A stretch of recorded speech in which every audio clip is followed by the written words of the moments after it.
Muy bien, vamos a ver ahora este concepto, corriente eléctrica. Entonces, la corriente eléctrica se refiere al flujo de cargas a través de un material conductor. De entrada, eso ya lo podríamos considerar como una definición de la corriente eléctrica, un flujo de cargas. Y al hablar de un flujo de cargas, estamos hablando de cargas en movimiento. Entonces, este concepto entra dentro de una rama de la física que estudia precisamente a las cargas en movimiento, la electrodinámica, ¿verdad? Entonces, la electrodinámica, pues ya lo hemos mencionado, es la rama de la física que se encarga del estudio de las cargas eléctricas en movimiento a través de un conductor. Para poder analizar este concepto de corriente eléctrica, previamente es pertinente haber revisado esos conceptos, las características de las cargas, tal vez la ley de Coulomb, el conceptos como de potencial eléctrico y diferencia de potencial, porque vamos a hacer referencia a algunos de esos conceptos, ¿verdad? Y por ejemplo, en el tema de características de las cargas, también hablamos de características de los materiales y definimos qué es un conductor. Aquí con el término conductor nos referimos a un material. ¿Qué propiedad tiene ese material? Específicamente en esta rama, porque podríamos hablar de otro tipo de conductividad, pero específicamente en esta rama de la física o en este tema, nos referimos con conductor a un material que permite el paso de los electrones a través de él. Y digamos, el ejemplo clásico de materiales conductores, aunque no son los únicos, son los metales. Pues prácticamente podríamos cambiar ahí la palabra conductor por un metal, pero no es exclusivo de los metales, pues. Entonces, la electrodinámica estudia a las cargas en movimiento cuando se desplazan en un material conductor o a secas en un conductor. En contraste con la electrostática también estudia las cargas eléctricas, pero en reposo. Tal vez no lo definimos en su momento, pero por ejemplo, en la electrostática, dentro de este campo de la física, es donde se estudia la ley de Coulomb, ¿verdad? La ley de Coulomb es un tema de la electrostática, corriente eléctrica, ley de Ohm, que estamos por ver posteriormente, circuitos eléctricos, entran dentro del estudio de la electrodinámica. Pues bien, entonces, ¿cómo podríamos definir la corriente eléctrica? Pues prácticamente ya lo hemos hecho, ya hemos definido qué es la corriente eléctrica. Se refiere al movimiento de cargas a través de un material conductor, pero en particular se refiere al movimiento de cargas negativas. Y ahorita explicamos por qué. El movimiento de cargas negativas a través de un conductor.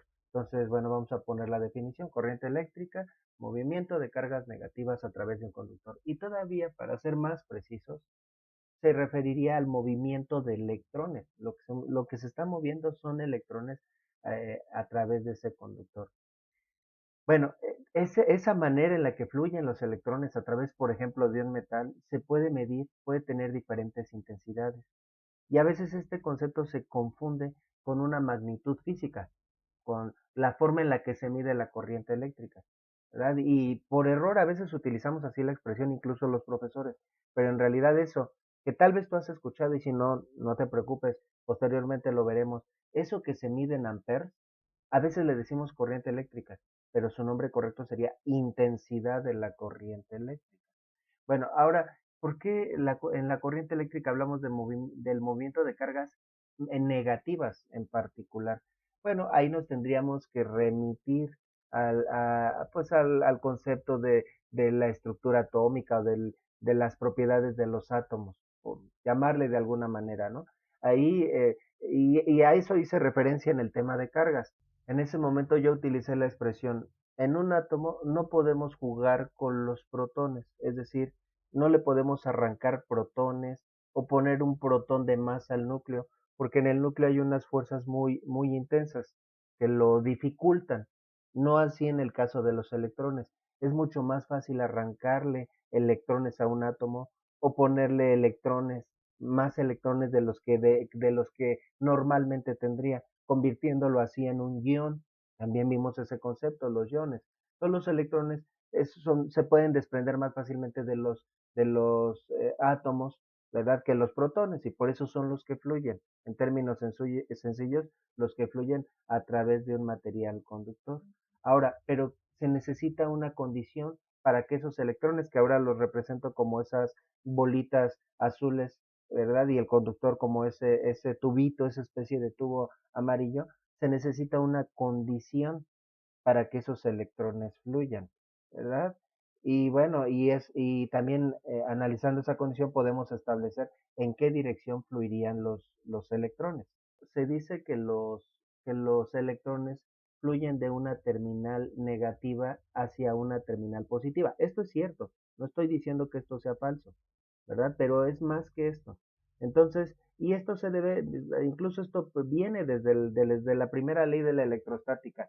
Cargas iguales se repelen y cargas diferentes se atraen. Entonces, esta terminal, como si fuera una carga, empuja a los electrones alejándolos de sí, mientras que la terminal positiva los atrae, ¿verdad? Entonces, por eso, en este caso, el movimiento de los electrones tendría esta dirección. Se moverían de izquierda a derecha, en este caso, si invirtiéramos las terminales, pusiéramos del lado izquierdo la terminal positiva y del lado derecha la terminal negativa, se invierte el sentido de la corriente eléctrica.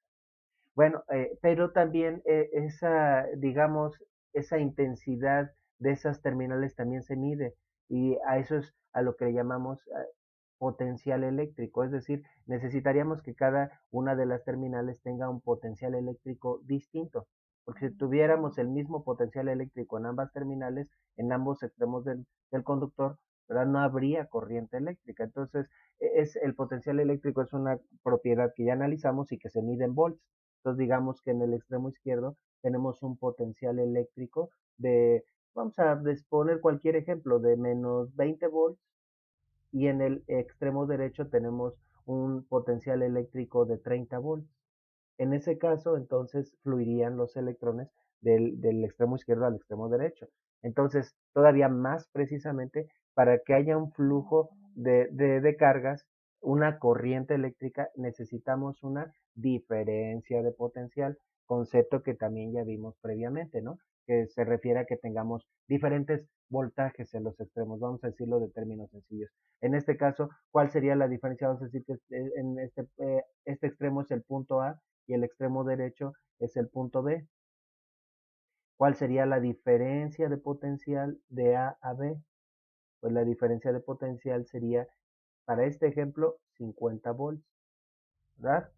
Sí, de menos 20 a 30, piensa en una recta numérica, del menos 30 unidades, de menos 20 unidades al 30 unidades, no hay una diferencia de 10, ¿verdad? Uno está 20 unidades alejado del cero y el otro está alejado hacia el otro lado 30 unidades, la diferencia es de 50 realmente, tendríamos una diferencia de potencial.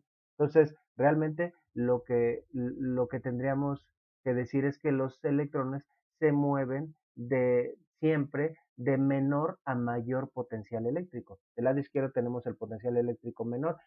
Recordemos lo que nos dicen en la clase de matemáticas. Mientras un número quede más a la izquierda en la recta numérica, es menor que comparado con un valor que queda más a la derecha de la recta numérica, ¿no? Entonces, por ejemplo, si tuviéramos que pasó de menos 20 a 10, no diríamos que disminuyó. De menos 20 a más 10, no diríamos que disminuyó porque el 20 sea más grande que el 10, ¿no? En la recta numérica el menos 20 queda a la izquierda del 10 y por lo tanto ahí también tendríamos un aumento. Los electrones siempre se van a mover de menor a mayor potencial eléctrico. O sea, en este caso los electrones se moverían de izquierda a derecha, ¿verdad? Si invirtiéramos los potenciales eléctricos, invertiríamos la dirección o el sentido con el que se moverían los electrones. Lo que sí también hay que aclarar es que no se necesita que una terminal sea negativa y la otra positiva, ¿sí? Para que los electrones, o no se necesita que la terminal de la izquierda sea negativa y la de la derecha sea positiva para que los electrones se muevan de izquierda a derecha. También con dos terminales negativas o dos terminales positivas se podría tener un flujo de electrones siempre y cuando tengamos una diferencia de potencial, ¿verdad? Por ejemplo, si la terminal de la izquierda fuera de menos, ahora vamos a cambiar los valores, de menos 80 volts, mayor potencial eléctrico, a menos 30 volts. En este caso, también la diferencia de potencial sería de 50.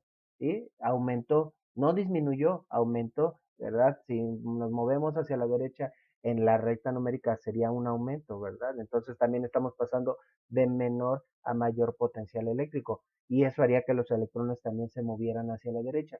Pero ¿cómo es posible si ambas terminales son negativas y ambas terminales ejercen una fuerza de repulsión sobre los electrones? Sí, pero la terminal de la izquierda ejerce una fuerza de repulsión mayor que la terminal del lado derecho. E incluso si las dos terminales fueran positivas, ¿no? Entonces, digamos, siempre, y por otro lado, también lo que también estoy tratando de dar a entender, no siempre tiene que ser la diferencia de potencial igual a 50, pero también lo que estoy tratando de dar a entender es que puedo con diferentes potenciales eléctricos tener la misma diferencia de potencial y por lo tanto la misma intensidad de corriente eléctrica que todavía no definimos, ¿no? Es decir, por ejemplo, también tendríamos la misma corriente si en el extremo izquierdo tuviera un potencial eléctrico de 10 volts y en el extremo derecho tuviera un potencial eléctrico de 60 volts. También la diferencia de potencial sería 50 volts, ¿verdad? Entre el extremo izquierdo y el extremo derecho. Pero ¿cómo es posible que los electrones se muevan hacia la derecha si ambos extremos ahora atraerían a los electrones? Creo que ya entiendes la idea, ¿no? Sí, pero es que el extremo derecho, el que tenga mayor potencial eléctrico, quiere decir que los atrae con mayor intensidad. Bueno, entonces, aunque se dice, todo esto resumiendo, lo que quiero decir, aunque se dice que los electrones fluyen de una terminal negativa a una terminal positiva, más bien en términos más generales fluyen de menor a mayor potencial eléctrico. Y también para que haya esa corriente eléctrica se necesita una diferencia de potencial. En el siglo XIX, cuando se empezó a estudiar el concepto de la corriente eléctrica, campos eléctricos, otros con otra serie de conceptos, todavía no se conocía la estructura de los átomos, ni siquiera se hablaba de electrones y de protones, simple y sencillamente se hablaba de cargas. Y entonces, cuando se empezó a estudiar esto, se hablaba del flujo de cargas positivas. Si tuviéramos cargas positivas, ¿cómo fluirían? Si lo que se pudiera mover fueran, por ejemplo, los protones, estos no se moverían, en este caso, en el primer ejemplo que puse de izquierda a derecha, ¿no? Sino más bien al revés, se moverían de la terminal positiva que los repelería en esa situación hipotética a la terminal negativa que los atraería. Por eso, para el estudio se considera que la corriente fluye al revés de cómo realmente fluyen los electrones, ¿verdad? Y bueno, la corriente o la intensidad de corriente se representa con la letra I, pero esto tiene que ver con cuestiones históricas. Pero a fin de cuentas, realmente no es tan relevante el sentido en el que fluyen las cargas, eso no afectaría la forma, en términos generales, la forma en la que funciona, por ejemplo, un aparato eléctrico, ¿verdad? Entonces, se dice que las cargas fluyen de mayor a menor potencial eléctrico. Así se utiliza esa regla. Las cargas fluyen de mayor, eh, o la corriente fluye de mayor a menor potencial eléctrico, pero es que originalmente se consideraban cargas positivas, pero realmente los electrones estarían fluyendo y qué es lo que realmente pasa en el sentido contrario. Por supuesto que si se interrumpe esa diferencia de potencial, por ejemplo, al desconectar uno de los extremos de una determinada terminal o de un potencial eléctrico, se interrumpe la corriente eléctrica. En ese caso, todo el conductor adquiriría el mismo potencial eléctrico, el potencial eléctrico de la terminal a la que quedó conectado uno de los extremos. Y entonces al no haber diferencia de potencial ya no habría esa corriente eléctrica. También se dice que la corriente eléctrica viaja a la velocidad de la luz, es decir, unos 300.000 kilómetros por segundo. Sin embargo, los electrones no se mueven a esa velocidad. Se considera que los electrones se mueven a unos 10 centímetros por segundo. Parece una contradicción. Es que en realidad una cosa es el avance de los electrones y otra es la energía que se va transmitiendo de un electrón al siguiente, ¿verdad? También se ilustra como, digamos, el avance de un tren. En cuanto empieza a avanzar el primer vagón, automáticamente empieza a avanzar el último, aunque al principio el avance sea lento, ¿verdad? Como que la influencia de un vagón sobre el otro, por decirlo de alguna manera, llamarle de alguna manera, es lo que se transmite a 300.000 kilómetros por segundo. Los electrones no pueden avanzar tan rápido porque al avanzar van empujando a los electrones que tienen por delante, ¿no? Por esa fuerza de repulsión. Existen dos tipos de corriente o formas en las que las cargas pueden avanzar a través de un conductor. A una se le llama corriente directa y a otra corriente alterna. Una consiste en que los electrones siempre se van a mover en el mismo sentido. Por ejemplo, o más bien son los ejemplos que hemos puesto a lo largo de toda esta explicación. Solamente nos hemos imaginado a los electrones, por ejemplo, en ese conductor moviéndose de izquierda a derecha de manera constante o permanente. Sin embargo, hay otro tipo de corriente en la que los electrones modifican su sentido en el que se mueven en ese conductor de manera alternada. Por ejemplo, pueden estarse moviendo en un instante hacia la derecha, en otro hacia la izquierda, para que posteriormente nuevamente se vuelvan a mover hacia la derecha. Bueno, ¿cómo se consigue que la corriente sea directa o alterna? Bueno, la definición de corriente directa, que también se llama corriente continua y se representa como CC, ¿verdad? Se origina cuando el campo eléctrico permanece constante, lo cual ocasiona que los electrones se muevan siempre en el mismo sentido.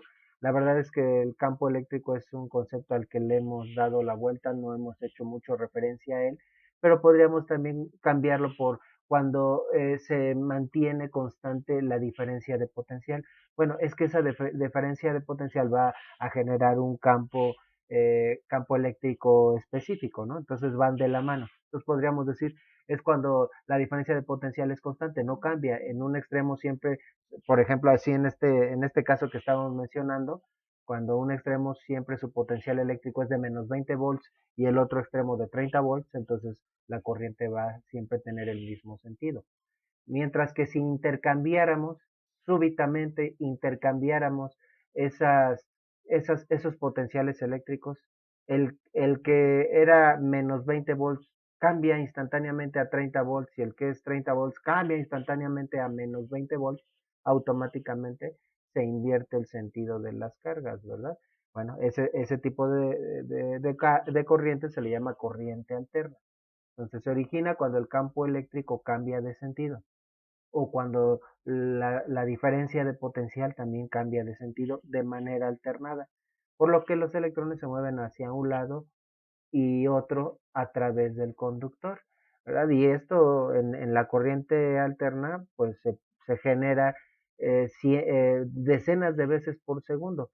Y cuando, por ejemplo, se invierte dos veces, consideremos lo siguiente, que invertimos los signos de, de los potenciales, ¿no? Entonces, en cuanto los invertimos súbitamente, se invierte la dirección. Ahora los electrones se moverían hacia la izquierda, aunque erróneamente se considera que la corriente eléctrica estaría moviéndose hacia la derecha, por lo que ya hemos explicado que se considera a una corriente, a una carga positiva moviéndose el electrón. Cuando volvemos a invertir los signos de los potenciales, nuevamente se vuelven a invertir las cargas, ¿verdad? Y al haberlo hecho dos veces, cuando los electrones llegan, regresan al sentido que tenían originalmente, se dice que se ha completado un ciclo, ¿verdad? En la corriente eléctrica que llega a nuestros hogares es corriente alterna, ¿verdad? Y tiene una frecuencia de 60 ciclos por segundo. Eso quiere decir que los electrones están regresando a su sentido original 60 veces cada segundo, ¿verdad? Esa es una frecuencia típica. Pero bueno, básicamente esos serían los dos tipos de corriente. Corriente continua, los electrones, vamos a ya resumirlo y abreviarlo, la corriente continua, los electrones siempre se mueven con el mismo sentido a través de un conductor. Corriente alterna cuando están variando su sentido hacia uno y hacia otro lado, ¿verdad? Esta propiedad de la electrodinámica de la que estamos hablando, la corriente eléctrica, puede ser más o menos intensa. Es decir, se puede medir y en ese sentido también se puede considerar como una magnitud física. Pero cuando hablamos de ella como valor, nos referimos a ella como intensidad de corriente. Pero, ¿a qué nos referimos con que la corriente sea más o menos intensa? Lo podemos definir a partir de la cantidad de carga que pasa o que fluye a través de un conductor por unidad de tiempo. Para explicarlo de manera más sencilla, al número de electrones que pasan por una sección de ese conductor. O sea, digamos que en una sección de ese conductor hacemos un corte, cortamos ese conductor, o bueno, más bien ponemos en ese punto un contador de electrones que cuente cuántos electrones pasan en un segundo, para explicarlo de manera sencilla. En ese caso, si a través de ese conductor en ese punto pasan 15 electrones en un segundo, la corriente eléctrica sería la mitad de que tendría ese mismo conductor si a través de ese punto pasaran 30 electrones en un segundo. O sea, solo que 30 o 15 electrones sería una cantidad de carga muy pequeña, prácticamente imposible de medir. Entonces tenemos que utilizar las unidades de carga de las que hemos hablado desde que empezamos a definir este concepto, ¿verdad? La carga. Entonces, las unidades de carga se llaman coulombs, se escribe coulomb y se representan con la letra C mayúscula, ¿no? Entonces, ¿cuántos coulombs de carga pasan por segundo? Esa sería una forma de definir la intensidad de la corriente, no la corriente, sino la intensidad, que es una forma de medir a esta propiedad física. Entonces, podemos definir a la intensidad de corriente, ¿verdad? Como a la cantidad de carga que pasa por cada sección de un conductor en un segundo. Cantidad de carga que pasa por cada sección de un conductor en un segundo. Bueno, la verdad es que eso sería independiente de en qué sección utilizáramos. Por cualquier sección de ese conductor va a pasar la misma cantidad de carga. Esto expresado matemáticamente como definición no es que sea una forma muy útil, a veces hay que distinguir las fórmulas prácticas de las que más bien corresponden a definiciones. Como definición, la intensidad de corriente que se representa con la letra I mayúscula sería igual a Q entre T, donde Q es la cantidad de carga y T el tiempo, ¿verdad? Entonces, por ejemplo, si pasan 5 coulombs de carga a través de ese conductor en 2 segundos, ¿verdad? Entonces el resultado sería 2.5 coulombs por cada segundo. Donde, bueno, el coulomb es una cantidad de carga muy grande, es una cantidad muy grande de electrones que fluyen por ese conductor. Esto ya lo habíamos visto desde que estábamos viendo el concepto de carga, como había mencionado previamente, ¿no? Entonces, un coulomb corresponde a la carga que tendrían 6.25 por 10 a la 18 electrones. O sea, 6.25 trillones de electrones tendrían esa carga. Entonces, aquí estarían pasando 2.5 veces esa cantidad de electrones en un segundo a través de ese conductor. Y a esta combinación de unidades, coulomb sobre segundo, se les llaman amperes o amperes, ¿verdad? Entonces aquí la corriente sería de 2.5 amperes. Y esa es la propiedad pues que puede dañar a nuestro organismo. Esa medida es lo que puede hacer la diferencia entre recibir un tratamiento con electricidad para nuestro cuerpo, el cual puede ser hasta en un momento dado relajante. Sí, a veces no siempre la energía eléctrica es desagradable, puede llegar a ser algo agradable, vamos a llamarle así, a, en otro caso, en un caso extremo, si esa corriente es muy grande, pues hacer una corriente que nos electrocute. Por cierto, una corriente de 2.5 amperes sería una corriente muy intensa y dañina para el organismo, ¿verdad? Entonces, por ejemplo, una corriente de 1 amper, ¿verdad? Se indicaría que a través de ese conductor pasa un coulomb de carga, ¿verdad? En un segundo. O en otras palabras, que por ese conductor pasaron 6.25 por 10 a la 18 electrones. Bueno, todo esto que estoy poniendo aquí lo voy a quitar porque solo son ejemplos para que se entienda el concepto. Tal vez dejaría la combinación de unidades, ¿verdad? Bueno, por cierto, nuevamente continuamos con esta idea. La corriente se considera que se desplaza de mayor a menor potencial eléctrico porque se consideran cargas positivas, aunque en realidad los electrones fluirían en el sentido contrario, los cuales son los que se están desplazando realmente en el conductor, ¿no? Y bueno, vamos a poner aquí aparte qué representa cada parte de esta fórmula, que en realidad es una definición. Entonces sí, es la intensidad de corriente que se mide en amperes, siempre y cuando la cantidad de carga esté en coulombs y el tiempo lo trabajemos en segundos, ¿verdad? Entonces, para que la corriente esté en amperes, la carga tiene que estar en coulombs y el tiempo tiene que estar en segundos. Pues también lo podríamos explicar en otro sentido. Supongamos que tenemos una corriente de 3.2 amperes, y queremos calcular qué cantidad de carga atraviesa un conductor, se me ocurre decir, durante 3 segundos. ¿Cuántos coulombs de carga atraviesa en ese conductor en un segundo? Y también cuántos electrones circularían. Bueno, la verdad es que este ejercicio no tendría mucho sentido ni mucha aplicación, por eso lo menciono así solamente como un ejemplo. Esto lo vamos a aterrizar al concepto de la ley de Ohm y circuitos eléctricos. Ahí es donde vamos a utilizar la intensidad de corriente. Entonces, repito, queremos saber qué cantidad de carga pasa por ese conductor si la corriente es de 3.2 amperes durante 3 segundos. Bueno, pues entonces si lo analizamos un poquito, de esta fórmula despejamos la cantidad de carga, sería la corriente por el tiempo. La corriente son 3.2 amperes, pero a su vez los amperes son 3.2 coulombs por segundo.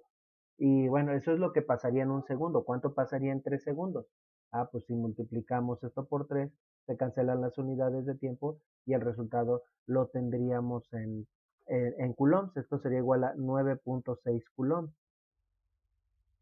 Y a su vez eso a cuántos electrones corresponde. Bueno, si un coulomb es igual a 6.28, 6.25 por 10 a la 18, que a veces lo he encontrado en libros como un 6.24, si a su vez esta cantidad de carga la multiplicamos por esta cantidad, ¿verdad?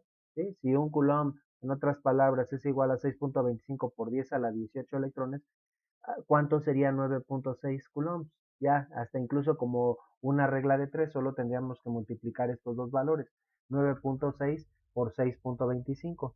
9.6 por 6.25 sería igual a 60 por 10 a la 18 coulombs, ¿verdad? Esto a su vez sería igual a 60 bueno, vamos a ponerlo primero aquí para que ya al final le acomode nada más el punto decimal.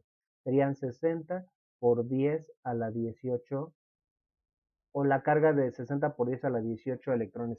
Había dicho coulombs, en realidad serían electrones. Y acomodándole el punto decimal, pues sería lo mismo que un 6 por 10 a la 19 electrones. Entonces, ¿cómo se determina la intensidad de corriente? Entonces, tendríamos que contar cuántos electrones pasaron por un conductor. Realmente sería imposible. No se mide de manera directa.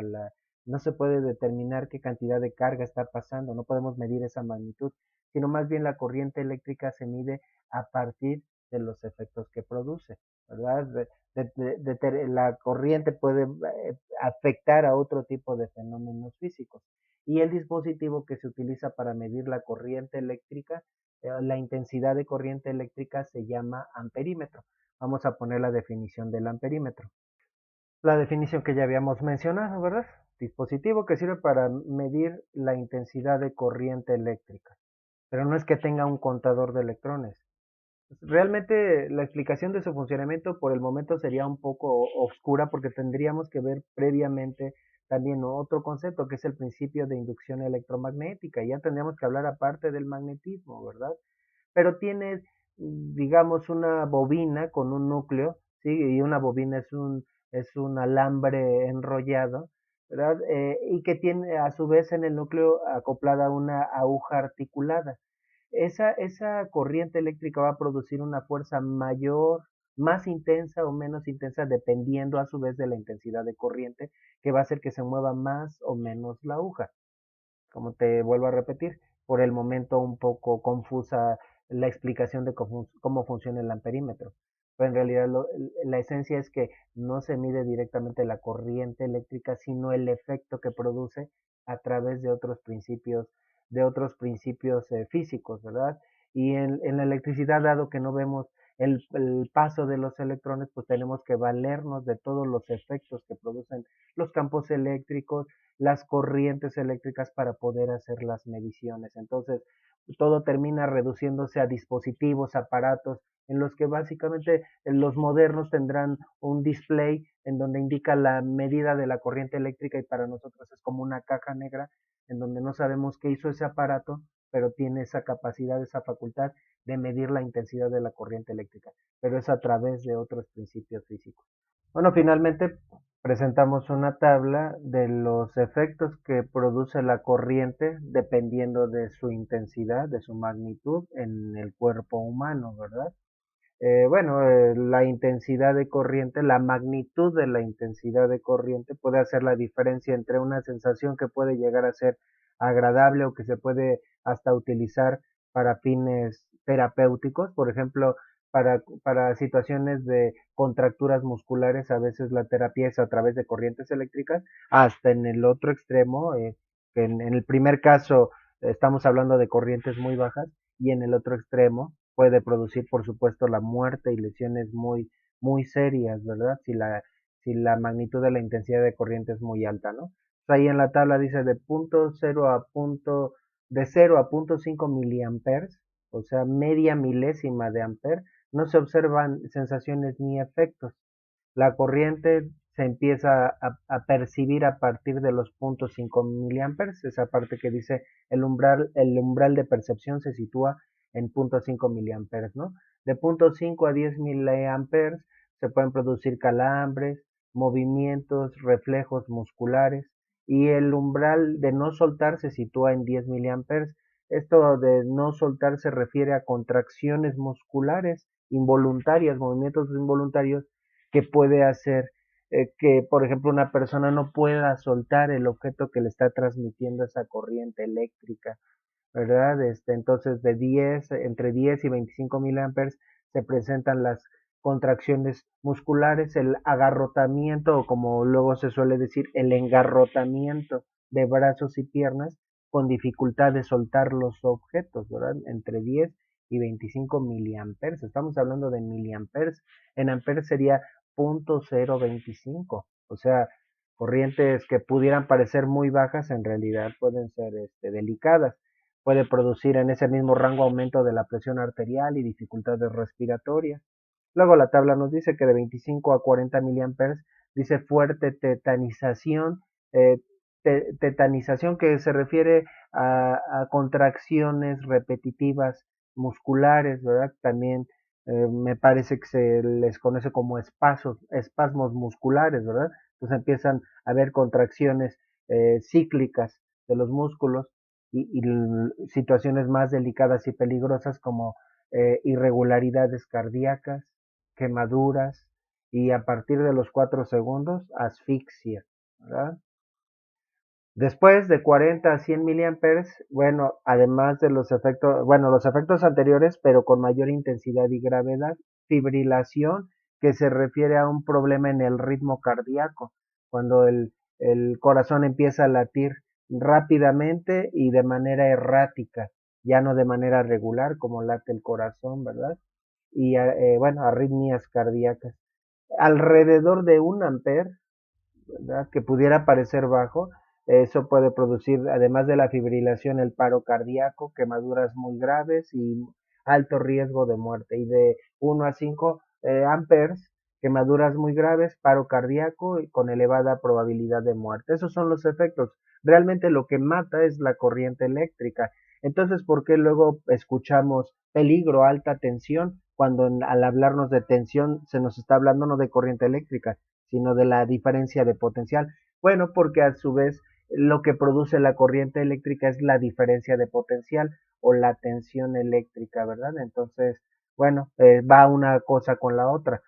Como veremos en la ley de Ohm, entre mayor sea la diferencia de potencial, es mayor la corriente. Ambas situaciones son peligrosas, pero lo que produce la lesión en sí es la corriente eléctrica.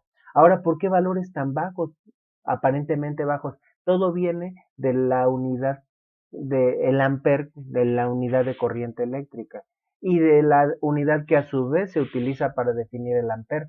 Como vimos, un amper es la corriente de un coulomb por segundo y el detalle es que un coulomb es una unidad de carga enorme, ¿sí?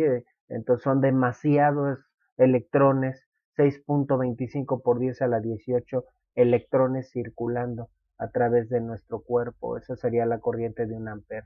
Bueno, entonces estos también son los efectos en el organismo, efectos fisiológicos, dependiendo de la intensidad de corriente.